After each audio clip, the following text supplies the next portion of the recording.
nosso time de bushiri de campamento e tur aí nós também delantar limpar futebol onde tur nós campa de grupo e manter parte na vida mais limpa.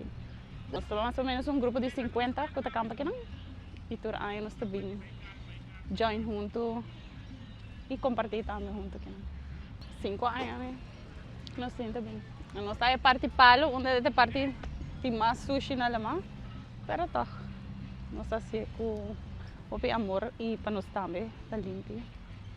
Então semana prometo nós também parte é terreno, nós temos vasto terreno, dor que nós temos aí acaba, então nós tá assim limpo, nós tá bem stress, então nós tá chapi, hark, limpia, coi tudo sushi nang, tudo isso ainda gasta na riba nos mês. Pero etapa tem lugar limpo, não? Também tem capitão, a minha manda. Kung tatrawan de biya. Den camping que nós tem nós está começando, nós tem dominó, tournament, nós tem tennis, nós tem bolas, nós tem wega na muito nang, nós tem escondimento e webo também. Dus competência de diferente maneira que não para muito não e para gente grande também.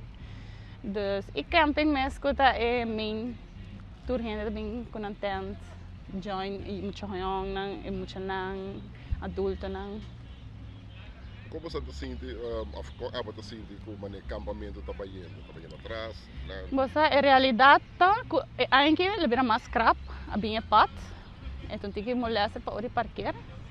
Pero para nós, mesmo campamento, outro ano mesmo vai vir mais difícil, também em Mumba Beach, nós não temos muito caminho mais de campa. Então, me espera que não tenha na conta, isso não conta campa, que toch tem space que queda. Aqui, Linear Park, tiki na Rashi, tiki na San Nicolás. Não tem hope space mais para nós, para campa. Nós lo desejamos, está para hope gente mais campa, não? Nós mesmo uma família que na Bushiri que está campando junto, e é também hope sublime aqui banda.